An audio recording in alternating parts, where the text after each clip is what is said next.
জুলাই সনদ বাস্তবায়ন নিয়ে জাতীয় ঐকমত্য কমিশনের সুপারিশ প্রকাশের পর রাজনৈতিক অঙ্গনে নতুন করে বিতর্কের ঝড় উঠেছে।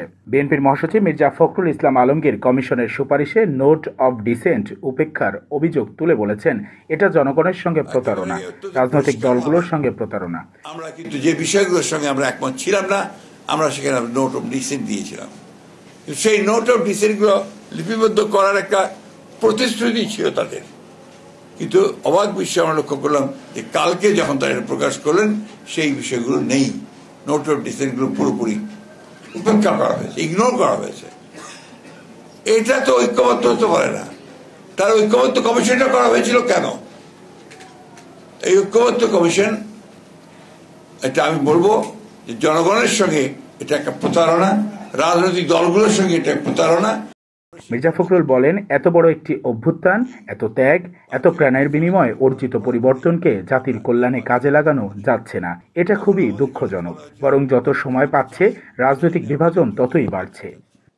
আজকে প্রমাণিত হচ্ছে যে এই নির্বাচনটা যত দেরি হচ্ছে তত বেশি সেই শক্তিগুলো শক্তিশালী হচ্ছে, ফ্যাসিবাদী শক্তিশালী হচ্ছে। বিএনপি মহাসচিব অভিযোগ করেন, ঐকমত্য কমিশন প্রস্তুতি নিয়েছিল যে যেসব বিষয়ে মতভেদ থাকবে তা নোট অব ডিসেন্ট হিসেবে সুপারিশে যুক্ত করা হবে, কিন্তু সুপারিশে সেসব বিষয় পুরোপুরি বাদ দেওয়া হয়েছে। মির্জা ফখরুল আরও বলেন, দেশের বর্তমান সংকটের মূল কারণ হল গ্রহণযোগ্য নির্বাচন না হওয়া। যত দেরি হচ্ছে অগণতান্ত্রিক শক্তি তত শক্তিশালী হচ্ছে। যারা বাংলাদেশকে অস্থিতিশীল করতে চায় তারাই লাভবান হচ্ছে। তিনি অন্তর্বর্তী সরকারের প্রধান উপদেষ্টার প্রতি আহ্বান জানিয়ে বলেন, আপনি জনগণের কাছে ওয়াদাবদ্ধ।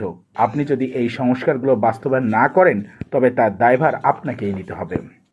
প্রধান উপদেষ্টার দৃষ্টি আকর্ষণ করে বলতে চাই, আপনি কিন্তু আপনি জনগণের সামনে কিন্তু প্রতিশ্রুতিবদ্ধ, ওয়াদাবদ্ধ যে আপনি এখানে সত্যিকার অর্থেই যেটুকু সংস্কার দরকার সেই সংস্কারগুলো করে আপনি একটা জনগণের যে কাছে গ্রহণযোগ্য একটা নির্বাচন দেবেন। সেই নির্বাচনের মধ্যে যে পার্লামেন্ট আসবে সেই পার্লামেন্ট এই দেশের সংকটগুলোর সমাধান করবে। রাজনৈতিক বিশ্লেষকদের মতে জুলাই সনদ বাস্তবায়ন প্রক্রিয়া এখন রাজনীতিতে নতুন দ্বন্দ্বের জন্ম দিচ্ছে। যেখানে সরকারের পক্ষ বলছে এটি সংস্কারের রূপরেখা, সেখানে বিরোধী দলগুলো দেখছে স্বচ্ছতার অভাব ও একপাক্ষিকতা। রাজনীতিতে ঐক্যমত প্রতিষ্ঠার এই চেষ্টাকে অনেকে ইতিবাচক উদ্যোগ হিসেবে দেখলেও বাস্তবায়নে আস্থার সংকট তৈরি হওয়ায় প্রশ্ন উঠেছে, ঐক্যমত কমিশন কি সত্যি ঐক্যের প্রতীক, নাকি এটি নতুন বিভাজনের সূচনা? বাংলাদেশের রাজনীতি এখন দাঁড়িয়ে আছে এক সংকটময় মোড়ে, যেখানে জনগণ অপেক্ষা করছে একটি গ্রহণযোগ্য নির্বাচন ও প্রকৃত ঐক্যের বাস্তবায়নের জন্য।